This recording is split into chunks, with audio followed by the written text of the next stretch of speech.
turemwe joro tuje imbere yawe ngo twigishe turabakene mu mitima yacu turashaka kukuvugira tuwe kumenya inzira y'ukuri n'urukundo rwawe rutaronoreka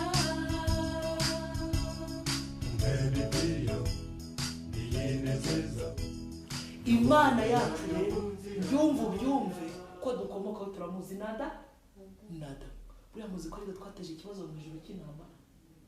Yesu yaje kuvukira mu isi urusengero rwarabaye isoko rwabaye isoko Yesu yaje kuvukira mu isi ibibazo ari ibibazo kugeza ku rwego bacitsemo ibice abagabo ntibasengane n'abagore babo urusengero baraciyemo kabiri kuko abisilamu bameze bamwe abagore basengera mu cyumba cyabo n'abagabo basengera mu cyumba cyabo bigeze ku rusengero baciyemo ikindi gice cy'isoko cy'isoko ubutumwa bwo gutsindishizwa n'ubuntu kubwo kwizera mu page 201 hano mutega amatwi kandi Uwiteka nazajya gukora twaje kuburira iki nubwo dufite ibitabo byinshi abandi batitse musu wa karindwi iyo dusabwa kwiga cyane igitabo cy'intambara ikomeye umuntu utagifite ugishaka icyo ushaka kumenya iby'ubutumwa bwiza ngamenye icyo yakora mu ijuru rimutabarire imweme nawe ni mu rwego rw'idini umurimo warahagaze mu bimenye bavandi mu murimo mu itorero warahagaze muwe mu mahanga muri indege mugende mugire ngo hari igihe dufite ntimutekereze ko ubuhanuzi buzasora ahantu hose kimwe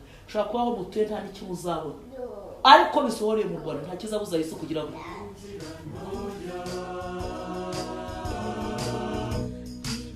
Bibiliya sobanukirwe n'ibizatubaho twigishije bugufi dusenga Imana yacu nibwo tuzanesha na Yesu Kristo yigaga Bibiliya icyo cyatumye atsinda Satani.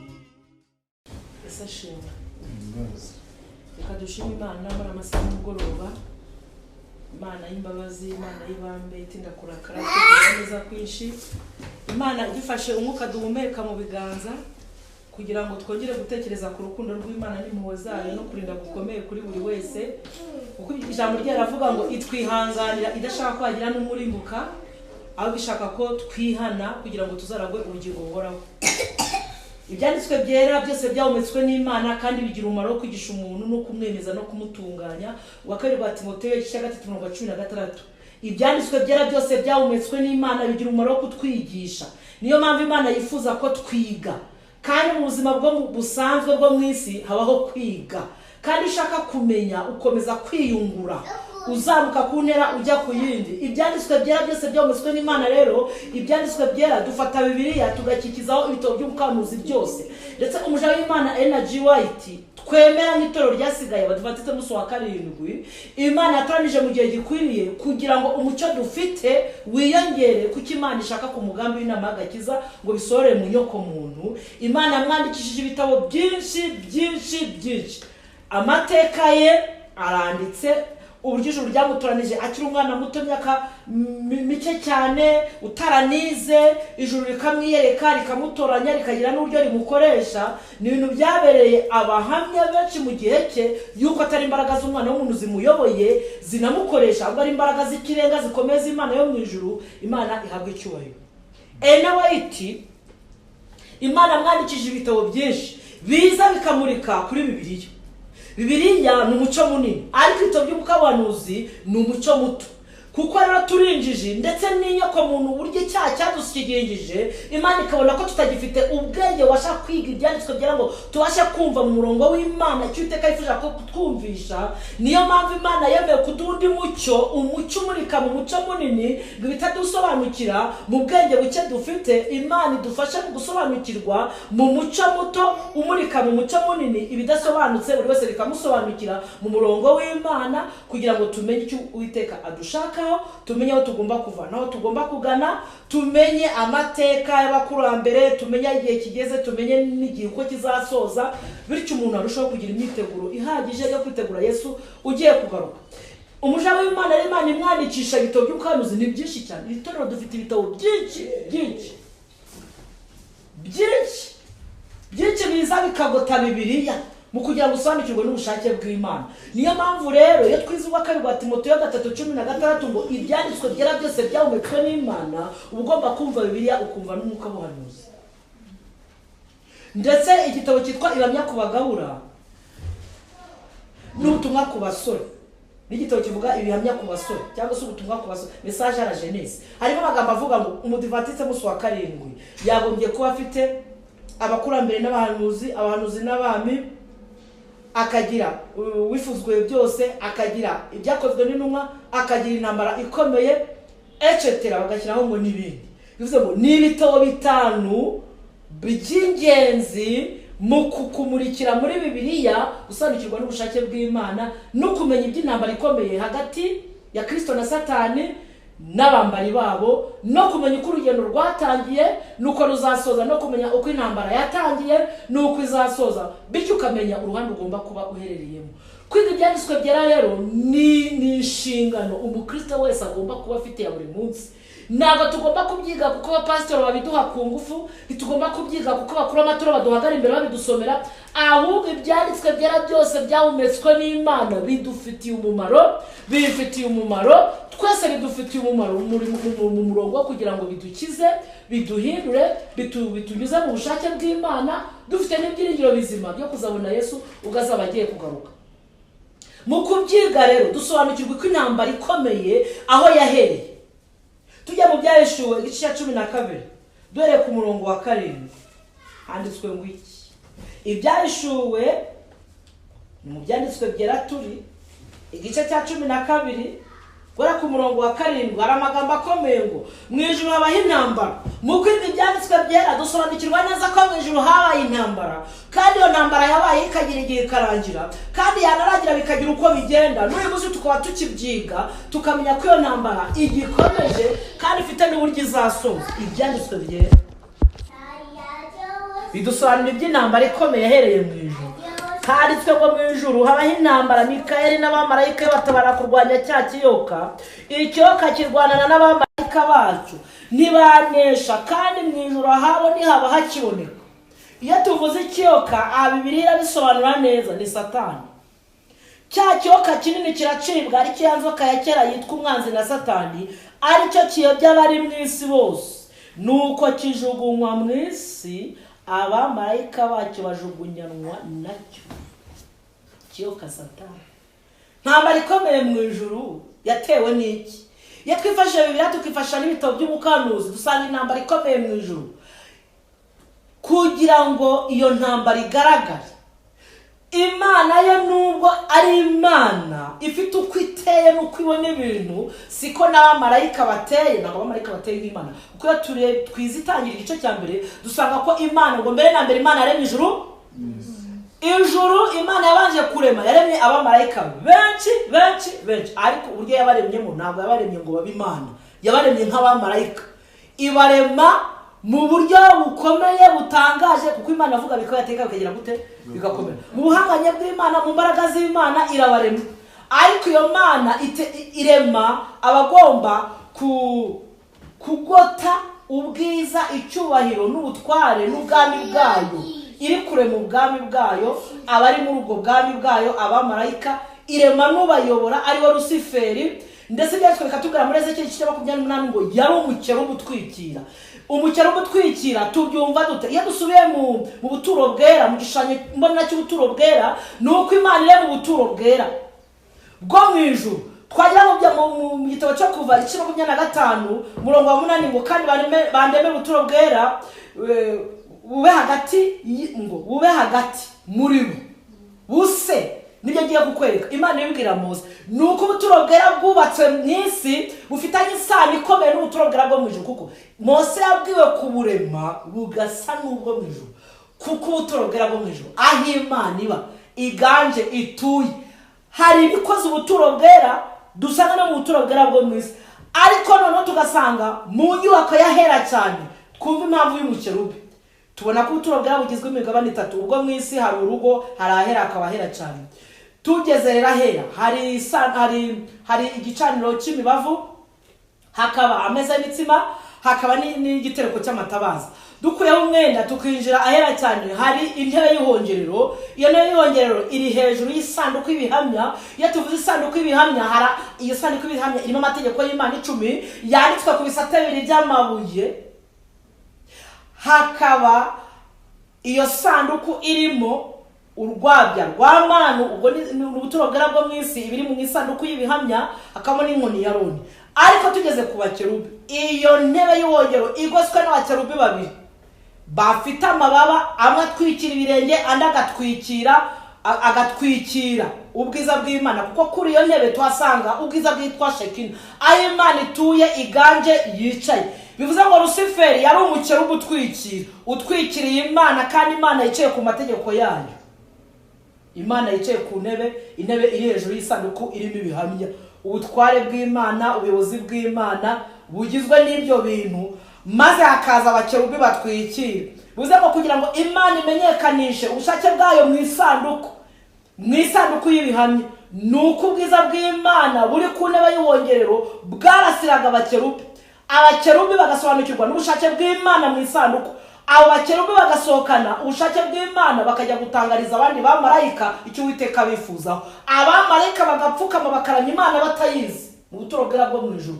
Uko abamarayika niba marayika umwe arahunda akabaraha, kandi iyi ni isanduku, ubwo amategeko y'Imana yagombaga kumenyekanishwa n'iyo Mana ibinyujije mu bakerubi.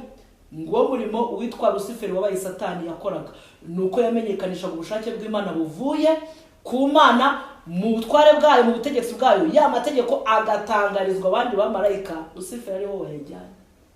Ni nk'uko n'ubundi Perezida Kagame afite abamurinda. Ubushake bwe cyangwa se icyifuzo cye mu buyobozi bwe, igitekerezo cye agira bakibwira n'abandi bagashyira mu bikorwa. Ntabwo ajya kuri radio ngo abyitangarize, abiha abishinzwe, kuko buri muyobozi wese afite icyiciro ayobora. Ibyo yifuza bigendana n'ubuyobozi bwe akabitangariza abishinzwe nabo bakabitangariza abaturage tugashyira hehe mu bikorwa. Lusiferi yajyanaga amabwiriza y'Imana mu mucyo wayo utegerwa, akava imbere y'Imana isumba byose, akajya gutangaza amabwiriza y'Imana, amategeko y'Imana mu bamarayika. Nyamara ngo ubwibone bwe nibwo bwamuteye kugoma, bwa bwibone bwamuteye kudashaka kumva ubushake bw'Imana mu mategeko, kumva ko nawe hari icyo ari cyo, kumva ko kuba abamarayika bamwubaha nawe none akeneye irindi sumbwe, kumva ko hari ukuntu babaho mu mutekano, mu mudendezo, batakigengwa n'ubushake bw'Imana. Kari agasuzuguro kabonetse.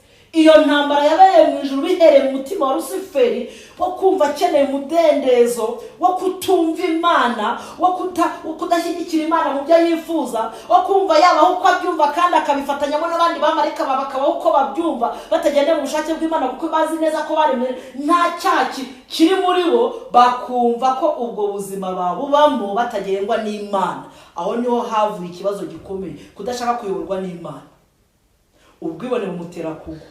Kandi byanditswe biramamiriza ngo Lusiferi uko yavaga imbere y'Imana akajya imbere y'abamarayika gutangaza, ubwiza bw'Imana bwariyongeraga, bukiyongera, ndetse ngo abamarayika bamwitegereza bakareba ubwiza afite n'uburyo bugenda bwiyongera, bagahita bibwira bati Imana dusenga yirenze Lusiferi, bagapfukama bakayiramya batayireba. Kubera iki no mu buturo bwera bwo mwisi nta muntu apfaga kwinjira hera cyane uretse umutambyi mukuru. Urumva abakerubi bari hafi y'Imana nibo bazi Imana n'ubwiza bwa Lusiferi. Yarazi ku bwiza bw'Imana, niyo mpamvu umutima wamwadutsemo, nawe ntamenye ko yagiye kure y'Imana, akaza akabwira abamarayika ko ari ukuntu babaho batakigengwa n'ubushake bw'Imana. Yashatse gukorera Imana kude. Ibyo byitwa intambara. Kandi muri ubwo bushake bw'Imana, ku bitekerezo byayo, muri yo harimo icyitwa umuntu. Kuko Imana ijya kurema ijuru, yateguye ijuru iteganya no kuzarema isi, kandi si kuyirema ni ukubera umuntu. Buriya Satani yarwanye ahangana n'ubushake bw'Imana bwo kurema umuntu, kuko mu mabwiriza y'Imana harimo no kurema iki? Umuntu. Bivuze ngo Satani yarwanyije kuremwa k'umuntu. Amategeko y'Imana harimo nayo kurema umuntu. Ahantu harimo ibintu bikomeye. Yarwanije Imana ku mategeko, kandi amategeko y'Imana harimo n'itegeko rirema umuntu.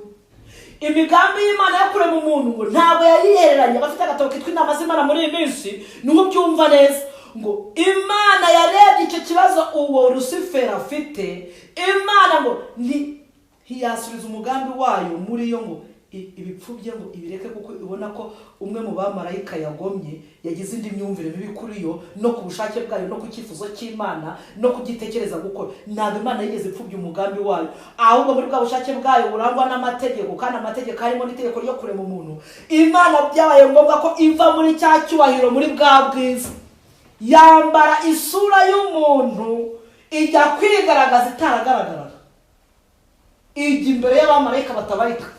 Bayibonye barikanga. Kubera iki? Imana yari yafashe isura y'umuntu. Turema umuntu agira ishusho ya ase natwe. Kuba Imana mu bwiza yarafashe ubwiza ikarenzaho igisura, cyangwa se isura, ipica y'umuntu igiye kuzana. Ntabwo ari kuvuga ngo turema umuntu mu mwuka, yagomba kuvuga ngo turema umuntu ariko umuntu ugomba kugaragara uko azaba ameze.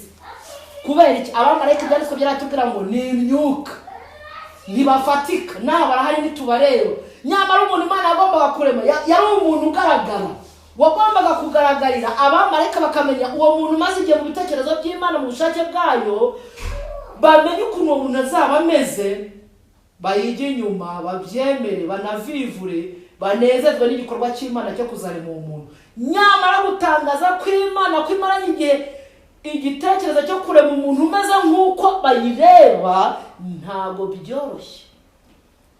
Icyambere cy'abamarayika ngo bitegereje Lucifer, yari we mutwaramucyo uba hafi y'ubwiza bw'Imana. Baramwitegereza, barangije ngo bareba n'iyo Mana, ngo bakabona ngo Lucifer ni ufite ubwiza burenze ubw'Imana. Kuko Imana yafashe ubwiza kurabagirana kwayo irenzaho ikibiri cy'umuntu izareba uko azaba ameze. Bareba Imana bakabona Imana yambaye ikibiri gisuzuguritse. Bareba Lucifer bakabona afite ubwiza. Babaza Lucifer batari, iyi ni ya Mana twapfukamiraga tukaramya? Lucifer ati, njye niyo yaba ari ya Mana sinshobora kuyipfukamira. Yataye isura, yataye icyubahiro, yasuzuguritse cyane. Dore murabona ko ari twebwe tuyirusha ubwiza. Ntabwo najyaga ndiga numve ko by'intambara ikomeye mu ijuru ngo byumve neza, ariko nizi igitabo cy'inama muri iyi nama z'Imana muri iyi minsi, nibwo nasobanukiwe yuko umuntu ari ikibazo. Buri umuntu ngiye nawe turi ikibazo, kandi ikibazo cyahereye mu ijuru. Ubushake bw'Imana n'ubutegetsi bwayo burangwa n'amategeko, harimo n'itegeko ryo kurema umuntu. Buri umuntu niwe wateje Imana ikibazo. Umuntu Imana igiye kurema ikibazo mu ijuru, kiba kiravutse, kimaze kuvuka. Imana ati, ninjye ya Mana mupfukamire mu ndani. Bakareba Lucifer bati, iyi niyo ya Mana? Ati, njye niyo yaba ari ya Mana sinayipfukamira isura. Aho njya ntanga urugero rufatika ku bantu. Perezida hari uko abaye, hari n'icyubahiro gihora kimubuza, ndetse no kugira ngo ugera ku biro bye haba hari buriya burinzi, bariya bodyguard. Ni icyubahiro cya perezida, ntabwo bapfa kumugeraho uko wiboneye. Noneho mumurebe niyo agiye mu ntara, ajya ahantu runaka, mubona icyubahiro aba afite cy'imodoka kimubanziriza, cya biriya bibemuwe, biriya bimoto, na bodyguard nyirizina, cyari icyubahiro cya perezida. Ariko noneho murebe Perezida Paul Kagame, ubyutse ukamusanga imbere y'umuryango wawe atambaye inkweto, nta kote, nta na bodyguard. Wamutinya? Uramutse ubyutse, hari uko tumuzi, tunamumenyereye cyubahiro. Niyo yagize impuhwe zo gushaka gusuza abaturage, abo bodyguard bamanura amaboko, ntabwo bifuza ko ari umuntu umukuraho. Cyari icyubahiro cya perezida. Uzaya niyo wumva perezida yakorewe kudeta, cyangwa se bikaba ngombwa ko atakiyobora igihugu, n'utaguhangara araguhangara. Imana yacu rero buriya igize ibibazo kubera umuntu, kubera njye. Ubyumve ko dukomokaho, turamuzi nada. Buriya muzi ko ariko twateje ikibazo mu ijuru cy'intambara, kuko Imana yafashe cya cyubahiro cyayo irenzaho ikibiri ngo igaragaze ipica y'umuntu izareba uko azaba ameze. Lucifer ahita byanga, kuko umuntu ni pica afite, bareba n'Imana. Umuntu arasuzuguritse cyane,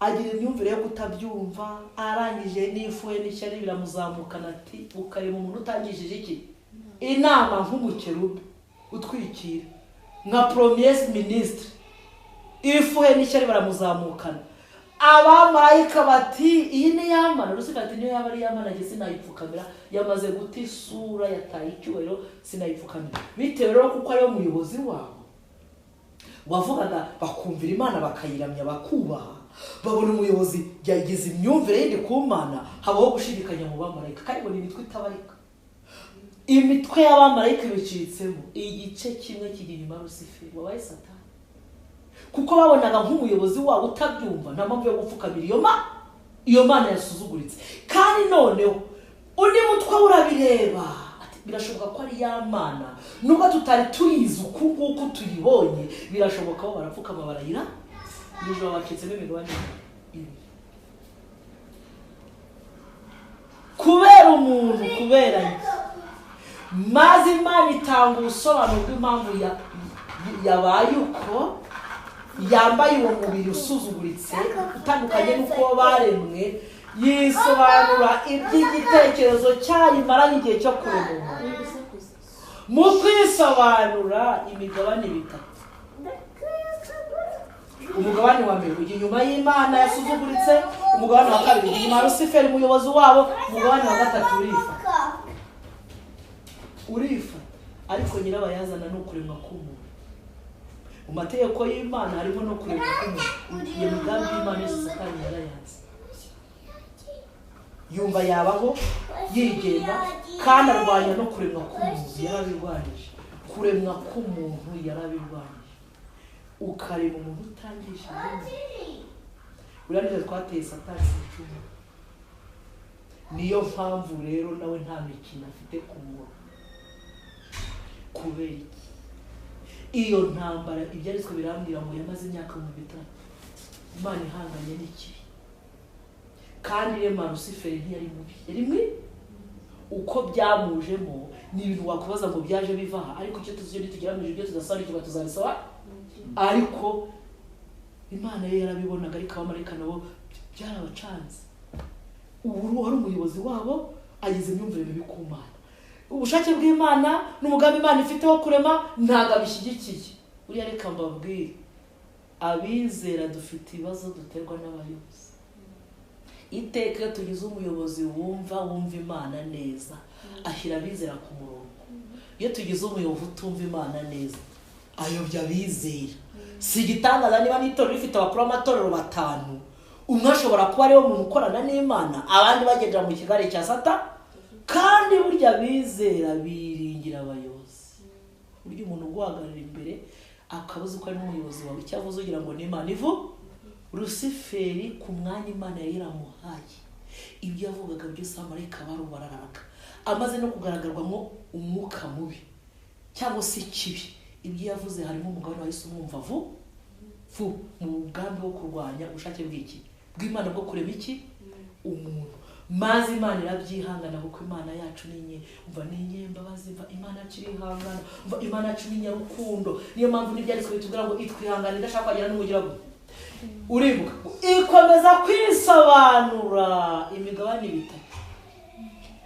umugabane icya gatatu kiri inyuma y'abamarayika kiri inyuma ya Lucifer ikindi cya gatatu kiri inyuma ya Satani iki inyuma Lucifer yabaye Satani icya gatatu kiri inyuma y'Uwiteka cyangwa se inyuma y'Imana kiri cya gatatu ngo kirifata ibyanditswe birambwira imyaka mu bitatu Imana yihanganiye icyo kibi n'uburyo bwose yisobanuramo mu nama y'agakibiti inama y'agakiza gusobanura imigambi ifite yo kurema uko ibintu bizagenda yisobanura iyo uko kwisobanura kw'Imana bamwe babyumva abandi batabyumva abamwe babyumva abandi batabyumva bamwe babirwanya abandi babyemera imyaka mu bitatu birashira nimwumva ngo mu ijoro haba intambara ni uwo mwuka mubi ntabwo ari intambara y'amakofi si intambara y'amasasu ni uyu mwuka mubi habonetse bitewe n'uko uwari umuyobozi yarwanije ubushake bw'Imana bwo kurema iki umuntu amategeko y'Imana kandi yanditswe byaratubwira muri Yakobo 2:10 ngo wishe itegeko rimwe aba yarimbuyeyo yose kurwanya ubushake bw'Imana bwo kurema n'amategeko y'Imana yose yo mu bihamya cyangwa se mu isanduku yarayarwanije kumugaragara Imana irabyihanganira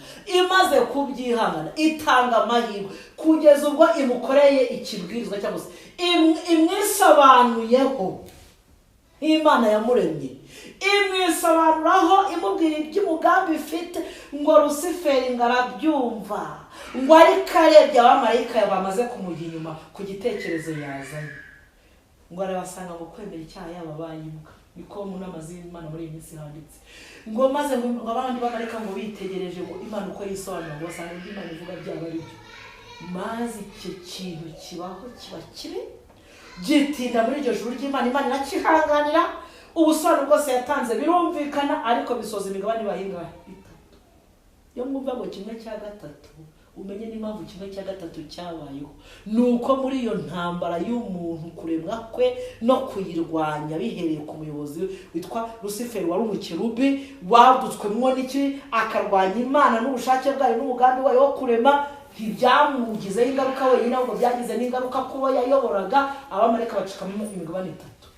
Umugabane umwe awireherezaho, undi mugabane wemera kumvira Imana n'ubushake bwayo, undi mugabane urifata. Ngo icya gatatu cyifashe, ngo cyitegereje wari umuyobozi wabo Lucifer uko byagenze byose n'ibyabaye byose, ngo barebe ubwiza afite, ngo bakareba Imana bakabona Imana yacu yataye ibara, yataye isura, yataye icyubahiro. Bakavuga bati ubundi ninde uri butsindure? Nidukurikira Imana yasuzuguritse, Lucifer akayitsinda. Nidukurikira Lucifer, Imana yasuzuguritse ikamutsinda, ngo barifata. Nyamara iyo migabane itatu irashushanya abantu mu isi b'Abakristo mu migabane itatu. Ubu hari abantu bumva iby'Imana bakabiha agaciro, bakemera kugengwa nayo. Hari n'abantu bumva iby'Imana bagapinga, bakahitamo kuba mu kibi iruhande rwa Satani. Hari n'abantu bifashe bakumva baba Abakristo kandi bakumva baba n'abapagani, kandi biravuga ngo ntawikiza bamwe bangahe babiri. Iyo ntambara ngo abanyaka 3 Imana irihangana, ngo yaje gusoza, ngo Imana mu buhangange bwayo mu bwiza bwayo yarengejeho ikibiri, ngo irebesha amaso y'udahangarwa Lucifer wabaye Satani. Ngo maze ijuru ritarikinguka, rikingutse, ngo Satani agiye kubona ngabona arisohotse. Ngo n'abamarayika 3 bamugiye inyuma rugikubita, ngo nabo bahita basohokana nabo. Ngo maze Imana irangije ngo rahindukire 3 cyifashe, ngo yaritegereje ngo ibona nta kizi babonamo. Ngo n'ubundi amahirwe yo gutsinda menshi barayaha wari umuyobozi wabo Lucifer, nawe yabara ngo namwe nta kiza mbabona muri mumukurikira. Imana isigarana 3, Satani arabimanuka. Ariyo mpamvu ibyanditswe byera bitubwira ngo umurongo wa 10,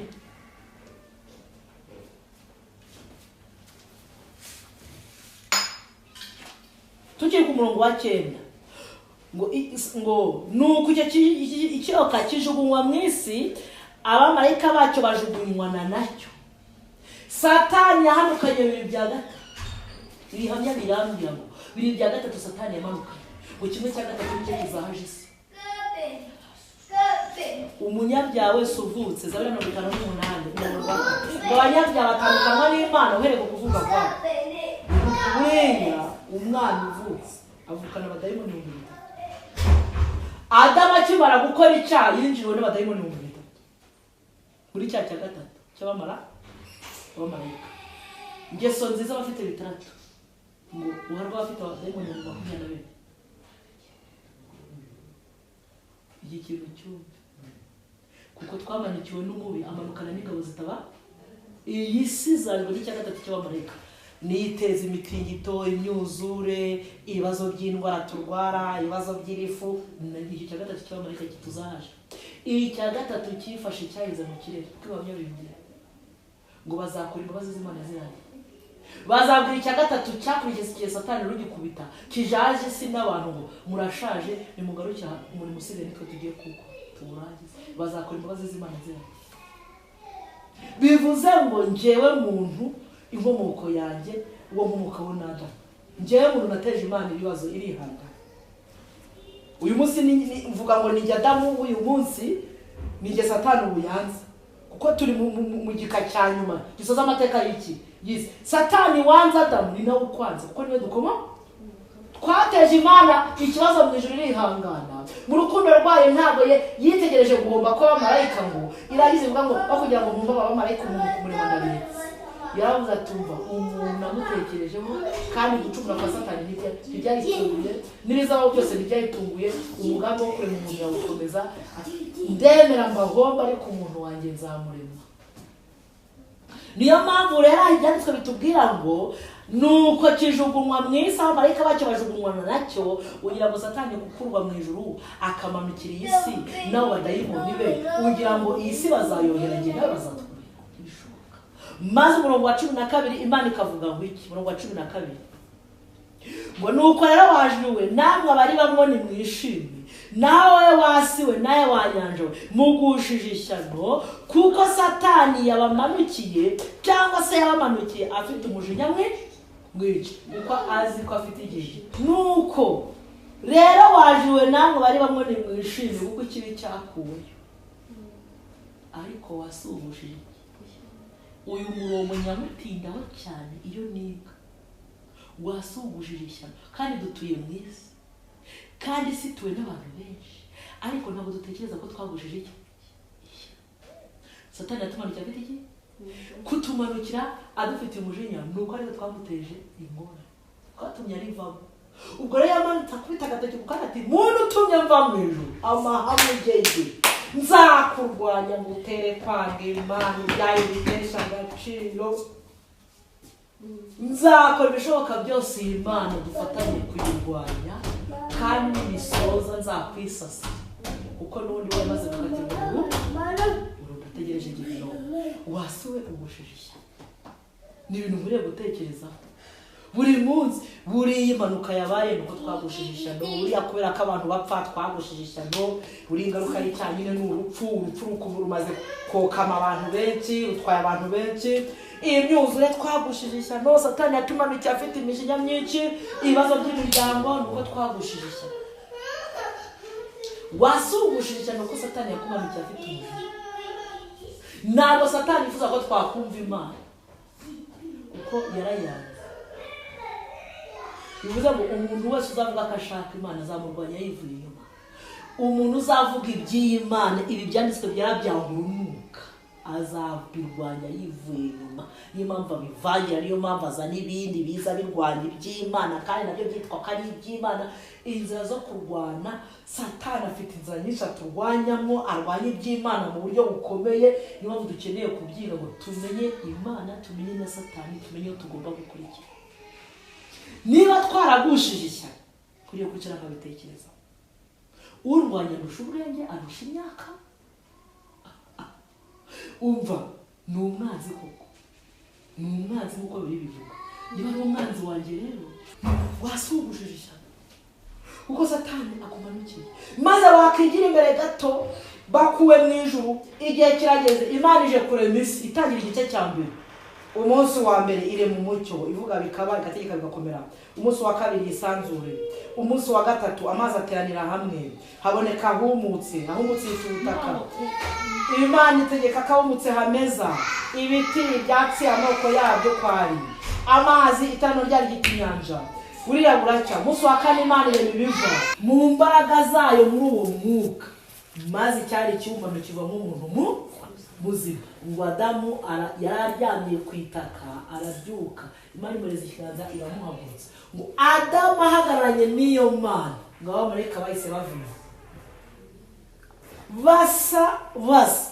Ibihamya bikambwira ngo Adamu, Imana ikimara kumurema, yareshyaga na metero 6 zisaguraho uburebure.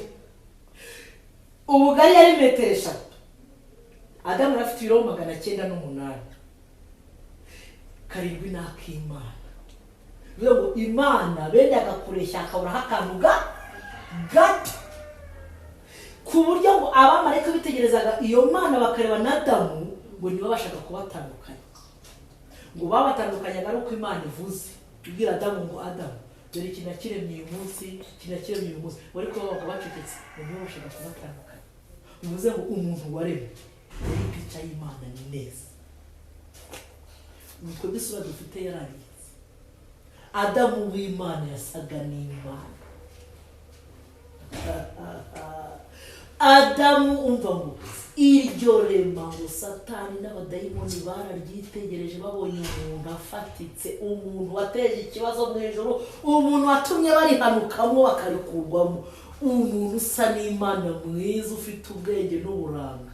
Ngo Satani akubise agateke kuko ati muntu ugenge tuzahangana, nzaguhiga, nzakurwanya, nzakora ibishoboka byose mpaka ngucumuje nawe ikivume nkanjye.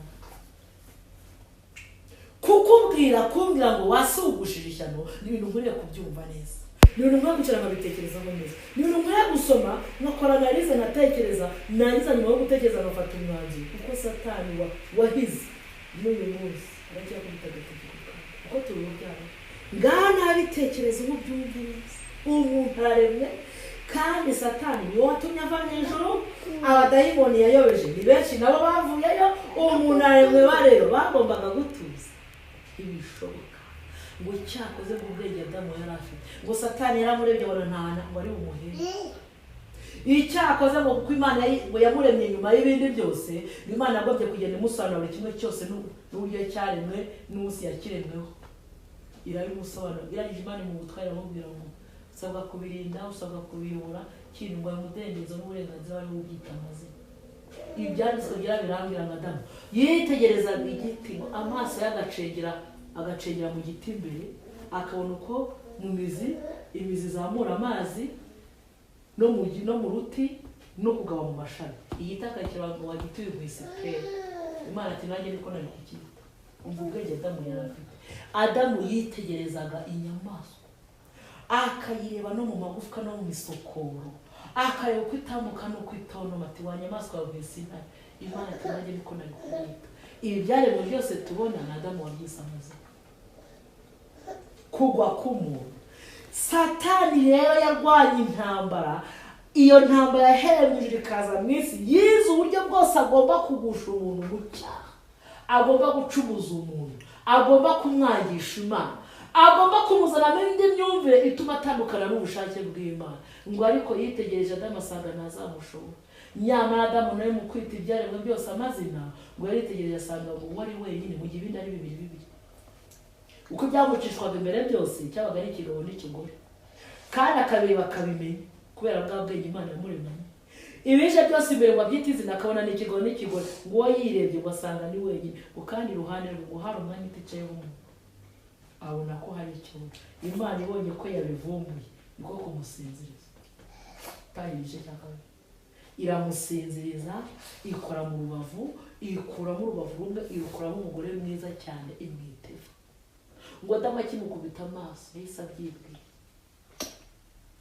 Ntabwo yigeze ngo maze Imana ngo uyu ninde, ngo muri we yahise yumva kubera ubwenge Imana yamuremanye, ngo muri we yahise yumva hari ikintu cyahindutse.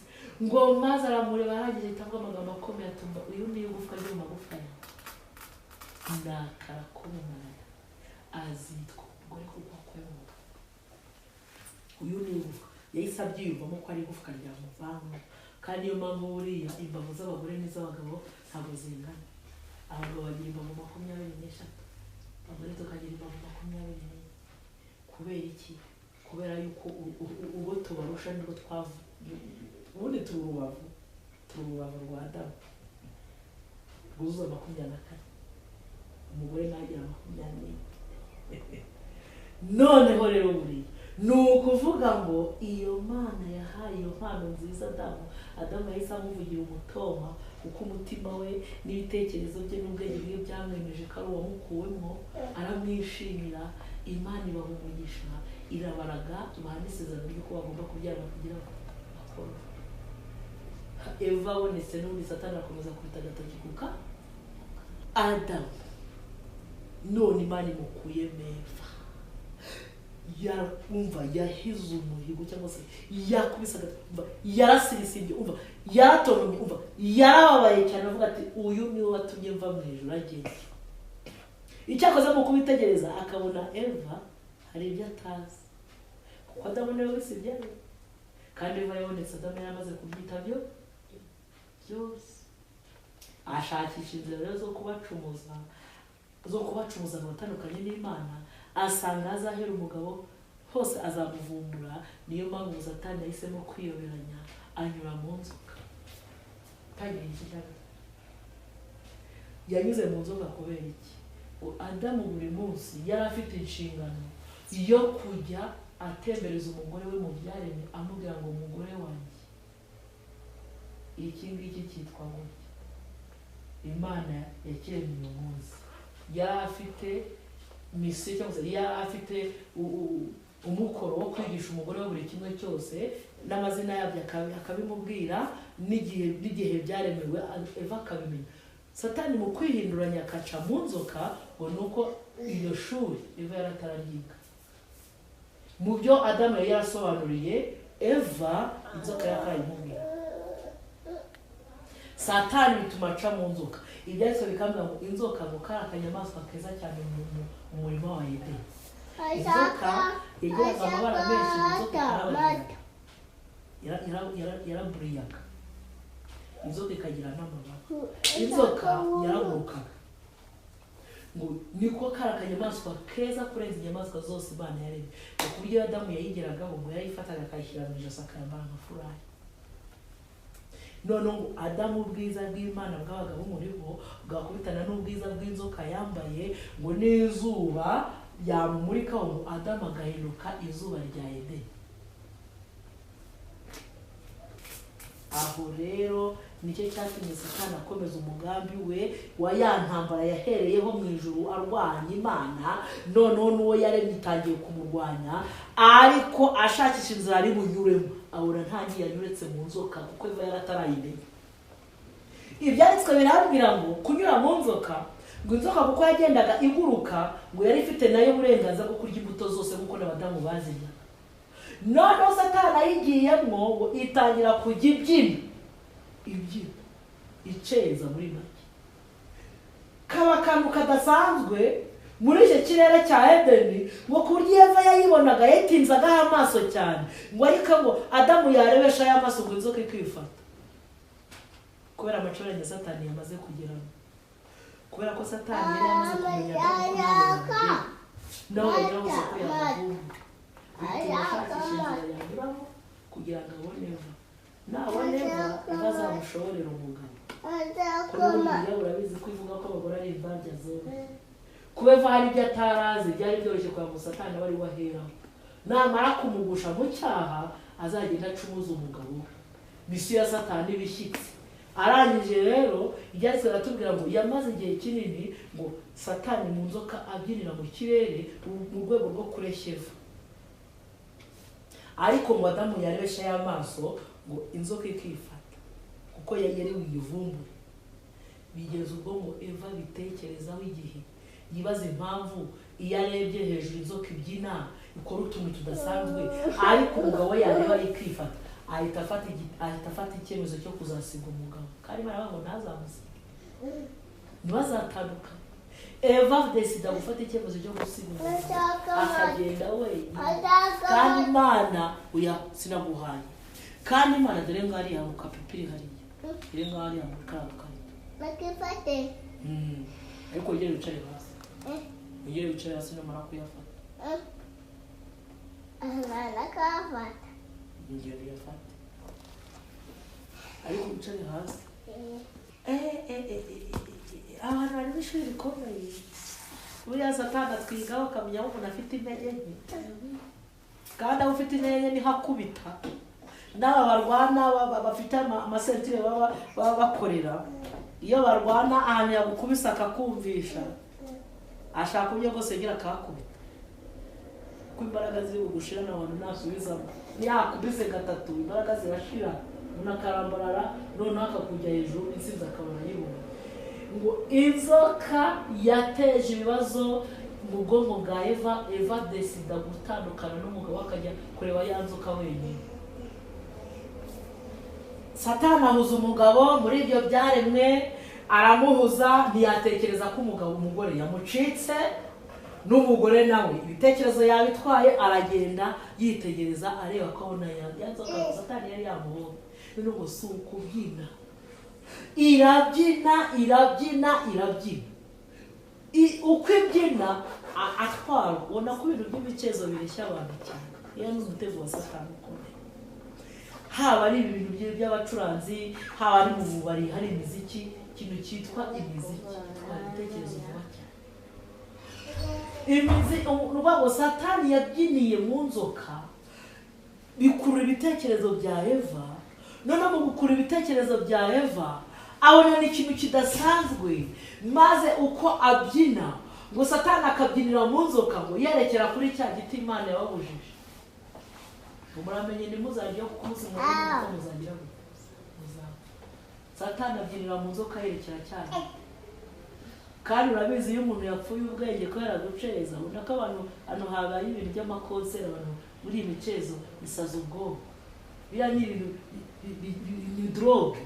Igikono ukabona barasomana barasambana kibaza mu munota 2-3 ukabona abantu bahise batangira gukora iki ibya buri imiziki yica ubwonko cyane. Satani mu nzoka rero ngo yarabyinnye bireshya umutima wa Eva aratwarwa arafasha.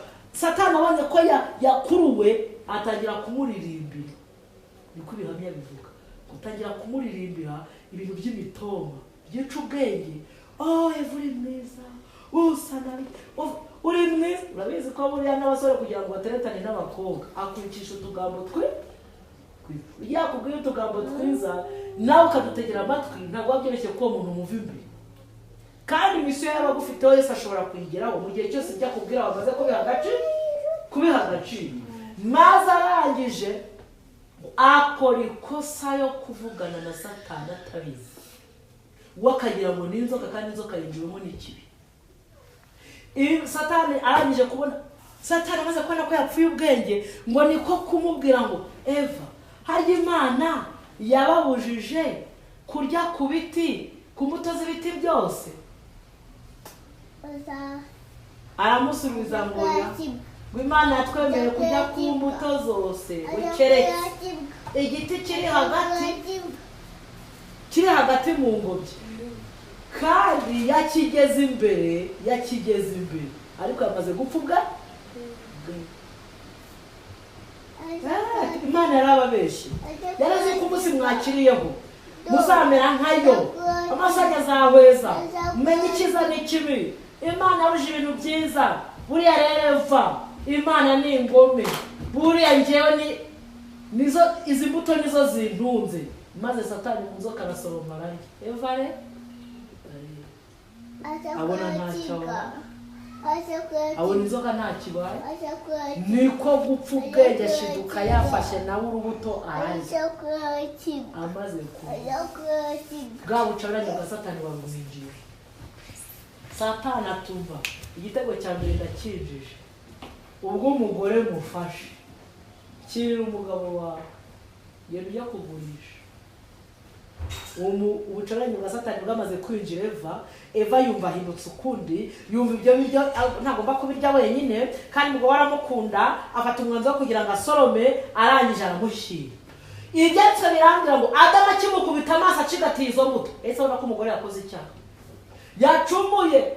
Akimukubita amaso azizanye azibangatanye mu ntoki. Yahise abona ko umugore yakoze ikosa rikomeye. Yacumuye ku Mana k'Uwiteka.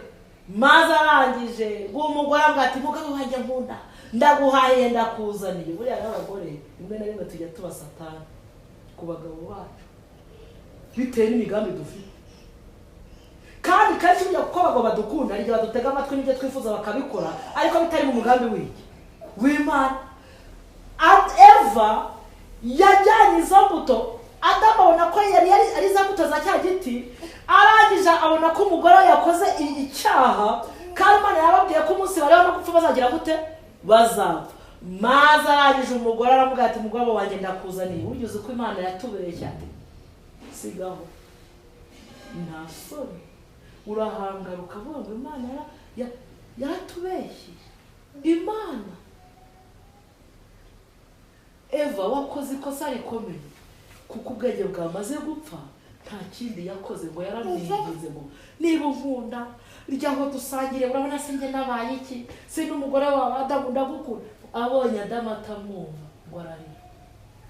Narabyize bintera agahinda azana amarira kuko iyi defo abagore tujya tugira cyo yo gusabisha amarira. Rimwe na rimwe n'ibyo dusaba bidafite n'umumaro. Kandi abagabo mu miterere yabo n'abantu badakunda ibibazo badakunda induru. Afite no kukwemera akabikora ariko bitavuye mu mutima wabyemeye kugira ngo umukore w'urusaku. Iyi ngiyi ni imbuto y'icyaha Satani yatubibyemo abagore yo gukora ibishoboka byose byakwanga tukanarira ngo tugaragaze ko rwose tubabaye cyane. Abagabo rero b'abanyantege nke batazi kudesida bakaba babyemera ariko bitari mu bushake bw'Imana. Ngo yashyizeho amarira, abaza nuko umugabo atari kumwumva, abaza nuko umugabo adashaka ko basangira, maze ngo Eva yicara hasi n'imbuto z'ikigati yararira. Adamu ntabwo nkunda kuki waze ko dusangira. Adamu nukuri Imana yaratubeshye yanze ko tumera nka Adamu ati sigaho. Uzi ko byanditswe bibivuga aho barasobanuye ngo Adamu yasobanukiwe n'icyo umugore yakoze ko ari kimwe Imana yababujije. Ngo Adamu arangije ngo umutima we ngo wuzugwamo no kugira impuhwe umugore, ngo no kumva mukunze cyane kurenza y'Imana. Ngo arangije ngo arareba atekereza ku magambo Imana yababwiye avuga ngo umunsi wari no gupfa kuzapfa. Ngo arangije ngo imyumvire yiramubwira ngo ubu koko ngiye gupfakara, kuko uzi ko amagambo yavuze akimara kubona umugore yaravuze ngo uyu nakara ko mu mara yanjye, ni igufwa ryo mu magufwa yanjye, azitwa umugore kuko akuwe mu mugabo. None ubu koko ngiye gupfakara, gupfa akara ariho uri havuye ijambo gupfakara, ni ugupfa akara. Ubu koko ngiye gupfa akara, akara uko mu mara yanjye. Araje ati mba uyu mugore w'amaye ni mwiza, ndamukunda naramukunze, none ndushijeho kumva mukunze, ndumva atapfa ngo nsigare. Aho kugira ngo umugore wanjye apfe sigare, bisemo gukora icyaha mbishaka dupfane. Eva yarashutswe ariko Adamu yakoze icyaha. Yari yabibonye neza ko umugore yakoze icyaha, afata umwanzuro wo gukora icyaha abishaka. Ngo umugore ngo yararizeye basinzira na zamu. Adamu rero mu gudesida guhemukira Imana kubera umugore. Buriya hari abagabo bazarimbuka kubera abagore, bakora ibyaha kubera abagore. Harimo ibyigisho byinshi cyane. Akavuga ati aho kugira ngo umugore wanjye dushwane, kugira ngo umugore wanjye muhombe, ngiye kumwumvira, ngiye kuyihabura. Kandi akamwumvira Imana itabishaka.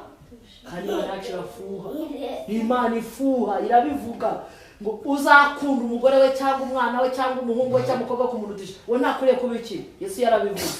Hari igihe dufata abana tukabarutisha Imana, tugafata abagore tukabarutisha Imana, tugafata abagabo tukabarutisha Imana, ariko icyo dukwiye kuzirikana cyo Imana yacu irafuha.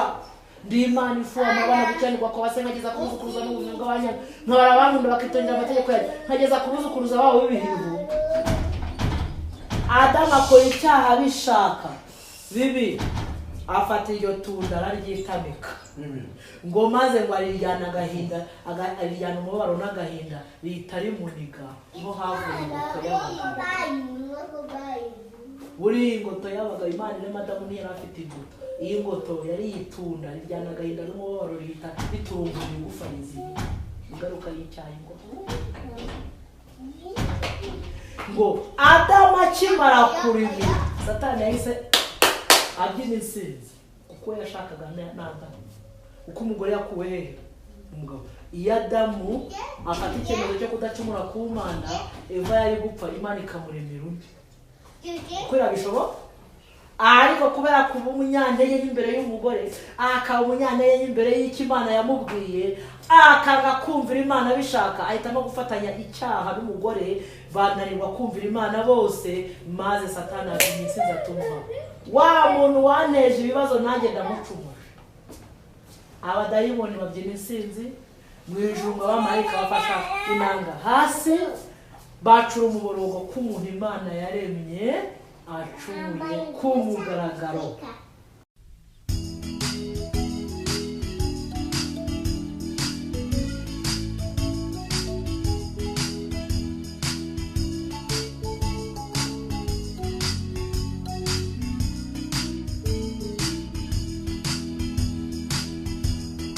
turi mw'ijoro tuje imbere yawe utwigishe, turabakene mu mitima yacu, turashaka kukuvugira.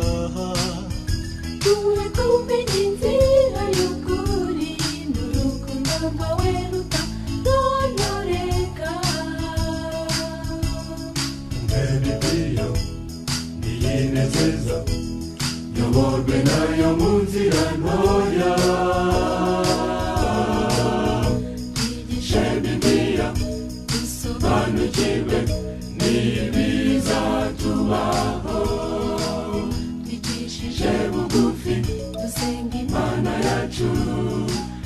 nibwo tuzanesha. Na Yesu Kristo yigaga Bibiliya, nicyo cyatumye atsinda Satani. Ndashaka kuba umwigishwa wawe, ukanyumvisha Bibiliya.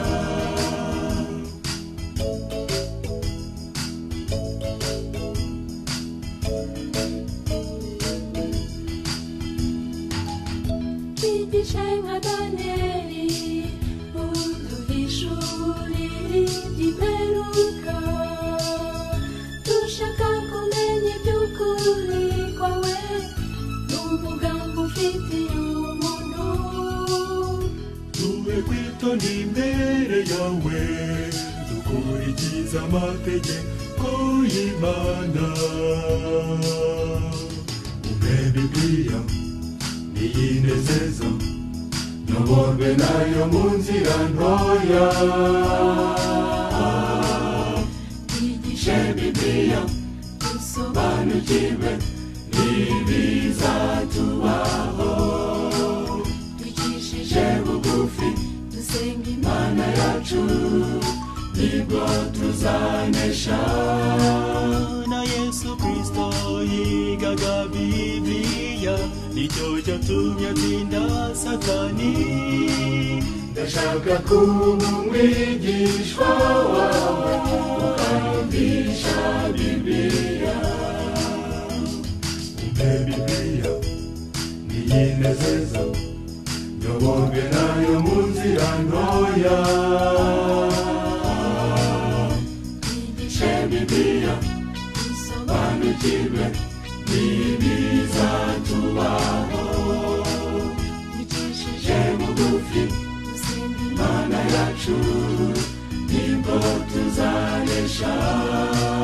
Na Yesu Kristo yigaga Bibiliya, nicyo cyatumye atsinda Satani. Ndashaka kuba umwigishwa wawe, ukanyumvisha Bibiliya. Ndashaka kuba umwigishwa wawe, ukanyumvisha Bibiliya. Ndashaka kuba umwigishwa wawe, ukanyumvisha